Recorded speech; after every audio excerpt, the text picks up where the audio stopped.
Translation again, this magnanimous Chittaketu is a dear devotee of the Lord. He is equal to all living entities and free from attachment and hatred. Similarly, I am also very dear to Lord Narayan. Therefore, no one should be astonished to see the activities of the most exalted devotees of Narayan. They are free from attachment and envy.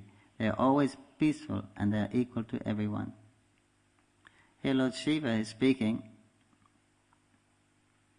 to his wife Parvati, who just cursed Chittaketu because he was laughing because she was sitting on his lap in the assembly of great devotees. So, of course, it's explained here. Lord Shiva wasn't angry because Chittaketu and he were practically on the same level. In other words, they were great, as we've heard from this wonderful, instructive chapter, that Chittaketu was a great self-realized personality. And so obviously, and by his instructions we can understand he is saying that, that when he was cursed to become a demon, he didn't bat an eyelid. He just took it as, we're here experiencing the effects of our previous pious and impious activities. And he gave a whole lecture on the science of self-realization, more or less, that the living entity is merely wandering through life in different species, experiencing happiness and distress. So that's what is the situation of the jiva, the soul, who has actually nothing to do with the material world. We're just passing through this material world made of atoms, light, sound, etc., and experiencing happiness and distress. And when there's a feeling of happiness, we make an endeavor to go towards that. When there's a feeling of distress, we make an endeavor to go away from that. What is factually happening? One is just experiencing the results of a previous pious and impious activities, and that is all arranged by material nature. The living entity has nothing to do with the material nature. This is a separate program. We're just projecting our consciousness on this theater, this movie, this field of activities produced by the material energy. But actually, we're nothing to do with it, and we don't have any control over it whatsoever. This is all controlled by the material energy, the demigods, under the sanction of the Lord, to give us a chance to display the false ego, or this false identity of us being the controllers and enjoyers, or imitating the Lord, because it says the living entity is, in the conditioned soul, is actually envious of the Lord in as much as they want to take his position. Not that there's God, I'm envious, I want to take his position, but we actually forgotten God. Krishna, when one comes into the material world, then Krishna covers us with a special coating of avidya, forgetfulness. From me come remembrance, knowledge, forgetfulness. So Krishna covers us with this forgetfulness. So then if there's no God, then we can set about to take that position of being God. But unfortunately, everyone wants the same position. And more unfortunate, it's not available. Krishna's already got it. So this is called Maya, illusion. We're trying for something which actually doesn't exist. So all this wonderful information is there by Chittaketu. By the pastimes of this, of course, these pastimes in the Bhagavatam are pastimes mainly. They're not ordinary souls that appear in the Srimad Bhagavatam. So these instances take place, like Mother Parvati curses Chittaketu to become a demon, so he can speak this knowledge. Then the whole pastime of Vritasura can take place, with more wonderful instructions. That he's a demon, like at least he's born in a Asuric family, or he's created by the demons to destroy Indra. And we know the story. Indra has a fight with him. He knocks Indra's thunderbolt from his hand. Indra's scared. When am I going to be eaten up, swallowed by this huge demon? he said, pick it up. He said, how can you be defeated? He said, this weapon is given by Narayan. You have no faith? You have no faith that that you can't be defeated? You don't have no faith in the Lord? And he starts to preach to him as a pure devotee. And the Indra becomes very much ashamed because he's supposed to be a big devotee, right? He's supposed to be the leader of the demigods, the devas, those who are faithful to the Lord. And Vittasura actually puts him to shame by his pure instructions. And how attached and how attached Indra is to his position. He says, "You're such a fool, Indra. You know, you invoke the Lord's mercy. The Lord appears before you and asks, what do you want? And you say, give us a weapon that can kill. Why didn't you ask him to take you back to Godhead? Why didn't you ask for pure devotional service, something like that?" So he very much ashamed Indra. So that's why these different activities take place. Anyway, we follow the storyline. Here, Srila Prabhupada has mentioned. Before I left, I said I may be asked to give classes. So I asked one senior devotee, "What should I say or what shouldn't I say?" He said, "Avoid political and gender issues." But it seems I got a heavy slogan here. But what it means is the difference between the man and woman. It means, of course, it doesn't mean all men are more intelligent than all women, because you see, the women that surrender to Krishna, they're more intelligent than every person, every other living entity that doesn't surrender to Krishna. And we see in dealings that women are taking a leading role in. They are intelligent. But it means as far as spiritual life is concerned, the man's body is actually better. That's why the man's body is better for self-realization.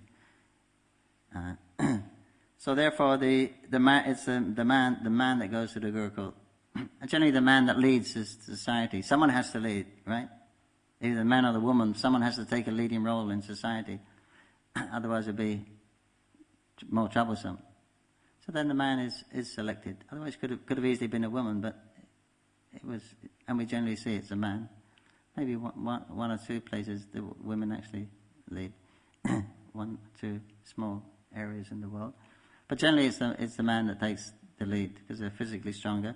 And they're intellectually they're actually stronger. They can go actually more deeper with the emotional side bringing them back. Like the women, they can do two things at once. The women can sit in the class and make ghee wicks, and men can't. Only Eddie. They can sit and concentrate, do something and concentrate. The men really can't, because they only work on one side at a time. And because of that, they can go further in one side. But the women they got that balance. But generally they can't go so far because the other side will bring them back. So it's a good combination, because on the intellectual side, the man can go further for self-realization. The body's better. That's why he goes to the Gurukul. He does study the scriptures, things like that. And the woman, she supports the other side of it. And if the man gets on the emotional side, then he goes overboard. Then the woman can also restrain him because she's more balanced. So that way, it's quite a good combination. And at the time of marriage, you see all the benefits are for the woman. The priest is giving all the benefits. The 90% for the wife. So she gets the same credit as the husband, even though she didn't go to the Gurukul and study and perform tapasya and study the scriptures, etc. She gets the same benefit. She gets all that credit. So she has a role to play, he has a role to play. So that's the way it's planned, that's the way God's planned it according to the scripture. So we won't really argue about these trivialities or controversial points. Rather, we take at least in this class, we'll talk about the essence of the instructions here, because the Srimad Bhagavatam is here. They teach us pure, unalloyed devotional service to Krishna. The Srimad Bhagavatam has no real other purpose. Lord Shiva he is saying how Chittaketu and I, we're on the same level. In other words, we're friends. In other words, one becomes self-realized, although Lord Shiva is a great, Vaishnavanam Yata Shambho, he's the greatest devotee of the Lord. We worship him as a spiritual master, but he's mentioning here that Chittiketu he's on the same level as me, because it means that's not one becomes self-realized. If you become God conscious, if you understand your relationship with Krishna, then your relationship with your guru will change. I mean, his business as a spiritual master will be done. Then you have a kind of a friendly relationship, because he's achieved his purpose as a spiritual master to establish your relationship with Krishna. Then you have, of course, he's always your Prabhu, he's always your leader, because he's actually the one that delivered us. But it's not guru and disciple anymore, because you've come out of it. You're not a disciple anymore in that sense. You've graduated. You've understood your relationship with Krishna. His business as a guru is done. Now you're kind of on an equal level in that respect. But he's always your Prabhu. And even in the spiritual world, he'll probably be your group leader, because there's hierarchy also in the spiritual world. So that respect is always maintained.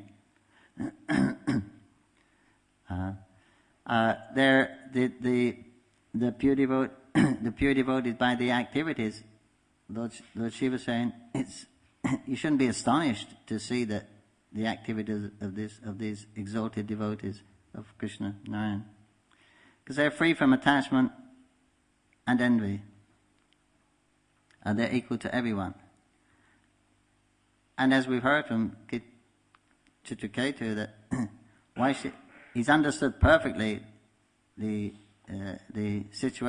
relationship with this material world and with the Lord, and therefore there's no attachment. Attachment means attachment to the material world. We have to be attached to something. Then we attach to Krishna. We attach to spiritual life. We accept what's favorable for Krishna consciousness, and we reject what's unfavorable. So then there won't be no attachment there, because one on this level of consciousness, why should you be attached to material life? Why are we attached to material life? Because of the feeling, because of the experience of pleasure and some safety. Of course, it's temporary. We can't hold it. When you're happy, when you're really happy, how long does it last for? Not long, is it? When you're really happy, it doesn't last very long. When you feel sometimes you feel really content, peaceful, it doesn't last very long. So happiness and contentment are here in the material world, but very briefly. So in fact, they're not here at all, and from the spiritual perspective, because in the spiritual world there is no fear. It's Vaikuntha, without anxiety. So there's complete shelter there.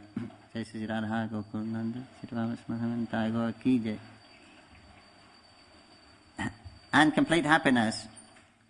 When one understands one relationship with Krishna, then that's complete happiness. Complete shelter, complete happiness. So why would one be interested in attached to material sense gratification? You've got something better. Even at the stage of self-realization, Krishna says, Brahma Bhuta Pasanatmana. Once you've attained this state, there's no higher, you'll know a higher happiness. There's nothing to compare with it. That feeling of just experiencing the self is so wonderful, because the self is a part of Krishna. The soul is also Satchidananda. So when one experiences that, then one becomes indifferent to the pleasure that the material Maya is offering to sense gratification. So then, in the beginning, then the body is the most dear thing for us, because the body means the senses. It's a means of experiencing happiness and peace. So the body becomes most dear. But at the stage of Brahma Bhuta, then the soul becomes most dear, more dear. Then you can become indifferent to the body. That's why that means liberation. You become liberated from it, because you're not attached to it, because you've got something much better. And when you understand your relationship with Krishna, then you can easily give up that pursuit for self-realization, or the happiness of self-realization, the happiness of that Brahmanda, Brahma Sukha, becomes like the water contained in the hoofprint of a calf. It's an ocean compared with material happiness, right? But compared with your relationship with Krishna, because Krishna is the reservoir of pleasure, So the happiness of the Brahmanda, the ocean of happiness of Brahmanda, comes like the water in the hoofprint of a calf. Compare with the real ocean of happiness with Krishna. Because when you experience yourself, you're experiencing, Satchidananda, but we're only 1/10,000th part of the tip of the hair. So you're experiencing 1/10,000th part of the tip of the hair and under. So when you meet Krishna, just imagine how much there is there. We're so happy with 1/10, but it's so nice, 1/10,000th apart happiness, that we can give up the whole material pursuit for pleasure. Just imagine what the relationship with Krishna is like. Unlimited. So that's what the Bhagavatam wants to bring us to this point. So therefore it's arranging this philosophy, because most of the Bhagavatam is about the material world, how people had problems in life and how they tried to overcome them by adjusting the material energy, and they weren't satisfied. Even they became a king, even they became an emperor, even they became a demigod. Nobody was. Even they controlled the whole universe. Hiranyakashipu. None of them was successful. So you're hearing all these stories of how people tried and tried and tried in the material world, they weren't successful. And then it's interdispersed. Why they're not successful? Because the material world that is the nature of the material world, is temporary. We're eternal. How can you be successful in a place which is constantly changing? So there's no permanent situation in the material world, but we're eternal. So you're looking for that. That is called Maya or illusion. And then success stories are those that actually surrender to Krishna. But within that is all this information. What is this material world? And what is this struggle for happiness? Why is that struggle for happiness and freedom or control, to enjoy and to control, those two things, calm again? Why is it there? Because they're natural. To that feeling of peace and happiness is natural for the soul. So that's why everyone's looking for it. But it doesn't exist in the material world to the degree that we need it. We need it. We're eternally full of knowledge, full of bliss, full of knowledge. But we're looking for that because it's there in the subconscious, because we're soul, but it's our natural nature. It's covered. So now we're feeling a lacking somewhere. We can't put our finger on it, but we come to the right place to get the right answer. So it's natural to search for those things. But to search in the material world, that is illusion or Maya, because they don't actually exist here. So therefore the same thing is being repeated over and over again in the different chapters of the different stories and different analogies in the Bhagavatam. Same thing. Just hear it so many different ways, and then sometimes it sticks. Sometimes the light goes on. Right? Sometimes the bell rings.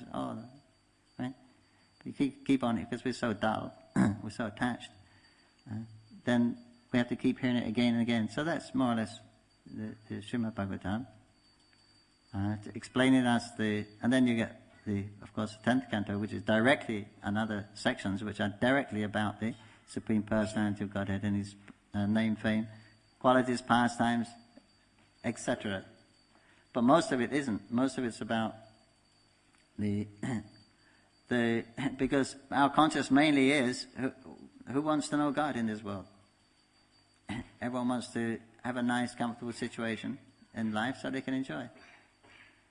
So those two things are really pressed. That's the idea to control and enjoy. That's what we're doing. That's what everyone's doing in the world. Nothing else. Trying to control the situation so they can enjoy the situation. Nothing else. Sleeping. That's the third thing. So we have to be woken up from this illusion that we can actually be successful in the material world. But where there is satisfaction, where we can repose, where we can find complete shelter and complete happiness, there's the positive alternative is Krishna, is given in the Srimad Bhagavatam. That is Krishna consciousness. We take shelter of Krishna. Then we're back in our natural element. We're back in the water again, as we say. We're back in this most natural situation, the most comfortable situation, because that's how what we call Sanatana Dharma. That's how original Swarup is to serve Krishna. God is one, He becomes many for His pleasure. So when we're not serving Krishna, and above that with devotion or love, then there'll always be a lacking. Wherever you are, whoever you are, wherever you go, you'll always be some lacking in your life until you actually come to this situation. Or in other words, until you go back to the spiritual world. Then you'll be perfectly satisfied. That's what you're supposed to be doing. That's what we're supposed to be doing. That's who we are. So again and again, give up this false struggle for existence in the material world, for happiness and peace in the material world. Just accept things as they accept life, whatever life brings according to our previous karmas.